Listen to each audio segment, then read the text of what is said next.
One of the images that got engraved into my mind when I was a kid was this one. This is my family visiting Villa d'Este in Tivoli, near Rome, and I remember how in my 5-year-old mind I simply couldn't comprehend how they managed to stay behind the water and not get wet. Well, we're going to find out today.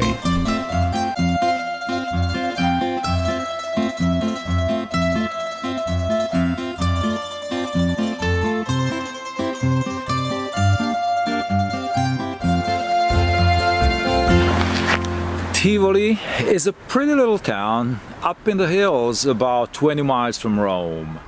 It's known for several of its attractions, namely Villa Adriana, Villa Gregoriana, and the most famous one of them all, Villa d'Este. Now, I've been to Villa d'Este before, but today I'm gonna meet my friend Elena, who grew up in Tivoli, and she's gonna show me around. Now, you know, today we will see a special place. Can I guess? Try? Villa d'Este? Yes. I love it, yeah. You know, I've been to Villa d'Este before, but I think it's going to be special this time because I have my own private guide.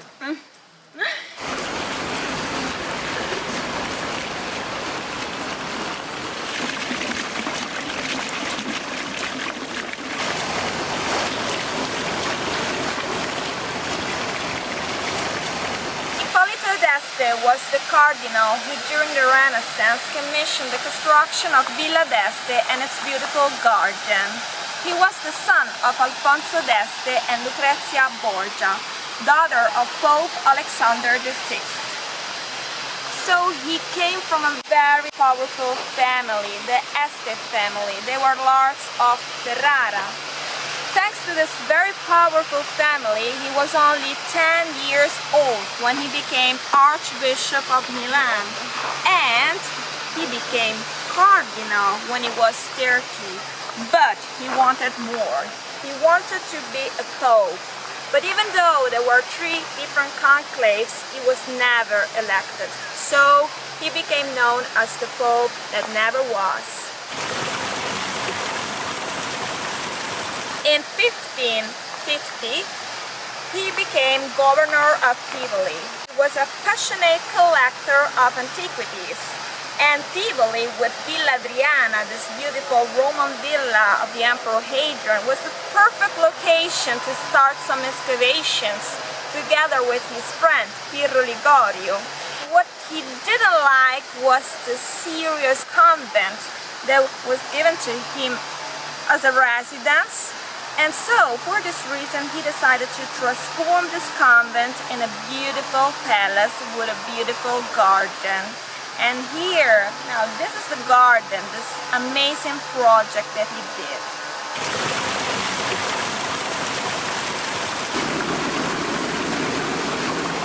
The 100 fountains, did you count them? I can't count 100. I bambini lo fanno. Children, that always they will see if they are really 100, and so yeah, of course. Show off their math skills. Yeah, and they discover that they are not 100 actually. Really? How many Yeah, are there? there are less. 98. Really? Yeah. 90.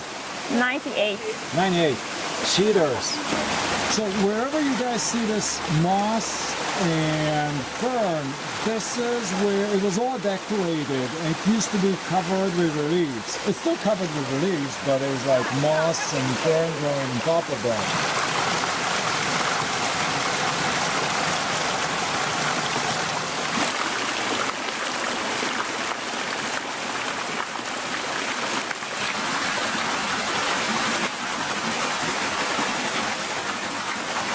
Now, this is the Rometta fountain.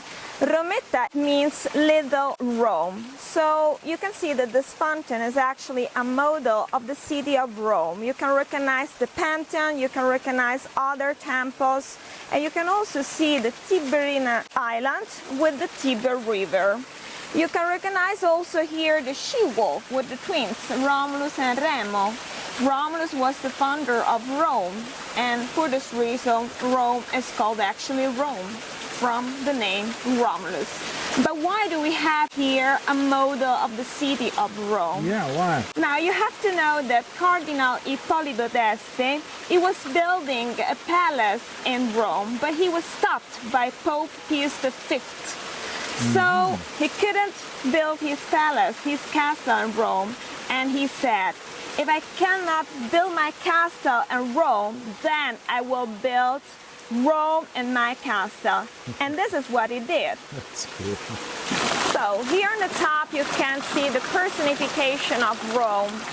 This waterfall here represents Tivoli. Tivoli in the Roman ancient time could supply Rome with water, with 4 aqueducts. Then you will recognize the Este eagle and the lilies of France.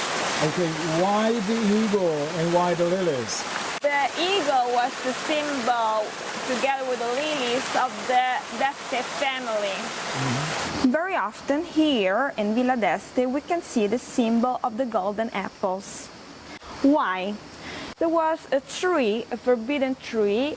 It was in the Garden of the Hesperides. Now, what was actually the Garden of the Hesperides? It was a legendary place in the Greek mythology. Now, there is a forbidden tree, an apple that is actually a fruit of knowledge. Doesn't remind you something? Another garden, for example? I think so. Yeah? Yeah? The Garden of Eden, maybe?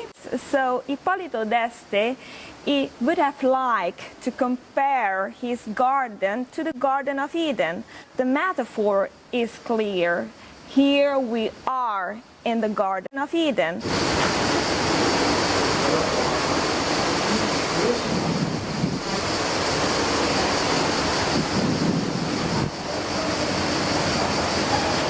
Yeah, this is actually the fountain of the oaths. There was a mechanism here inside, and so with the force, with the action of water, this mechanism could Produce the sound of an owl. yeah.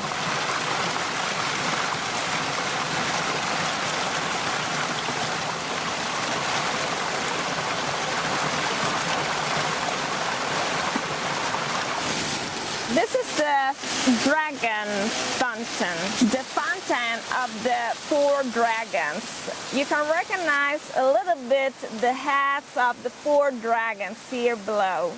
So of course now they are covered with green. How do you say muschio? Moss.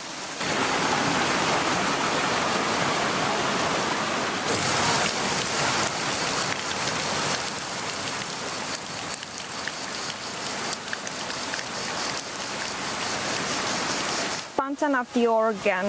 It has the shape of a triumphal arch, but inside there is a hydraulic mechanism, so you can hear this music, but the music is produced by the water, and thanks to the pressure of water and air, you can hear the music from an organ that is here inside.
copy of a statue that you can see also in the Vatican Museum. Which one?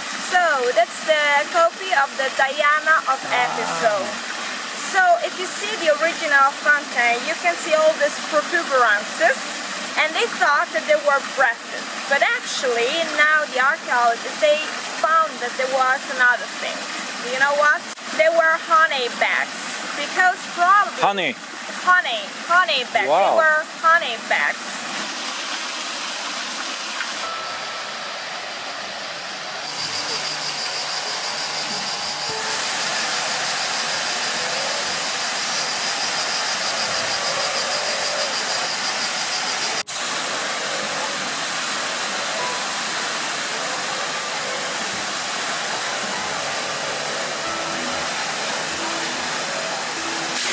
Guys, you can't believe how much fresher it is right here because of this fountain. Okay, it's at least a couple of degrees fresher than maybe like 50 yards from here.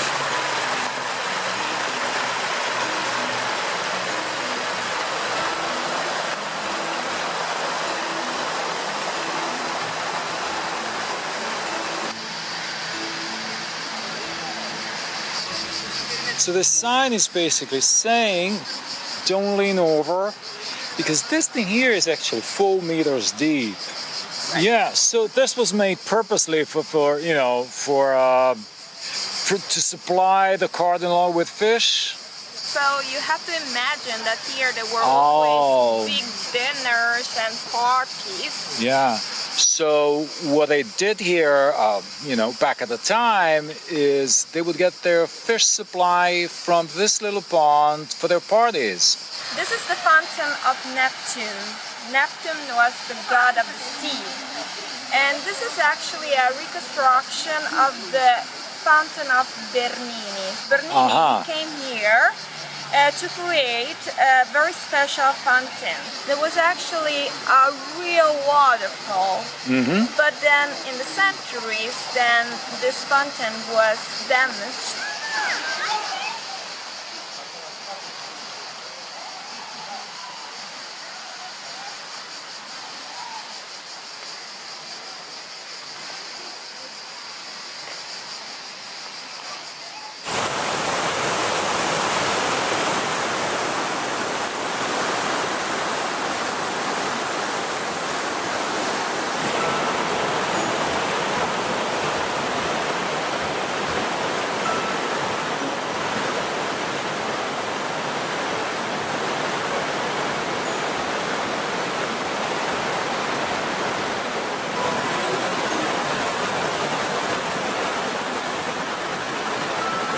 You can see a model of Tivoli. You can also see the waterfall. Again, a symbol of Tivoli. You know that here in Tivoli there was a great waterfall that now disappeared. And maybe another time I will tell you why. Yeah, we should do that too. Yeah, you can see here the Sibylla. Now, Sibylla was a kind of priestess. Priestess is female? So guys, mystery solved. This is how you get behind the fountain and not get wet. You can imagine my disappointment now, because you can't get in. Hopefully by the time you get here, they'll reopen. This is just a glimpse of the first slide from inside. Okay, so I think we definitely need to do part 2 of this thing, because we only saw the outdoors part. There is also a lot to see in the building. Okay, I love the gardens, and it's a great thing to do on a hot day. We've spent a couple of hours. We've been here for about a couple of hours, and I'm too tired to go inside now, so we'll do it on another day. Yeah. It's because you are old. No, really, what I really love about Rome and surrounding little towns, I like to pick a spot and then I just dedicate enough time to it. And so I'd rather see a tiny bit of something and then return to see another bit. then to go crazy. You know, what I would recommend to anyone coming to Rome is to take your time. Okay, you really can't do Rome over a long weekend. That makes no sense. You need time to explore the city and also explore these little towns. And Tivoli is a great destination. So, what should we do here in the future? Villa Gregoriana? Oh yes, Villa Gregoriana, and we can also see Villa Adriana, so the villa of the Emperor Hadrian. And we can also see the city center. So, what's your favorite fountain here? My favorite fountain? Oh, that's a difficult question. Let me think. Probably the Rometta fountain. So this idea that the cardinal, he wanted to have Rome and his castle. You can understand his character. You can also feel his ambition. I mean, it's incredible. Ambition is the word. Ambition is the word. Yeah. I love the one I came here for. You know, the one where you can actually go behind, but not today. Yeah. So we sort of kind of figured out that mystery for you. When I was 5 years old, I was totally confused. Like, how can this be? Or how can they be behind the water and not get wet? Okay, so we saw that today. Actually, we didn't, but I hope we see it next time. Sure. All right. We will. Until next time. Alla prossima. Ciao. Can I ask you something? Sure. When did you start to take these videos? 6 months ago. Really? Yeah. Okay. Yeah. I'm fresh, young. Fresh. Okay. No, I love it because, as I said, I've been to Tivoli, I've been to other places around Rome, but I never really recorded it, I never filmed it. So I wasn't able to share my experience with other people, which I can do now, which is great. Bye-bye. Ciao.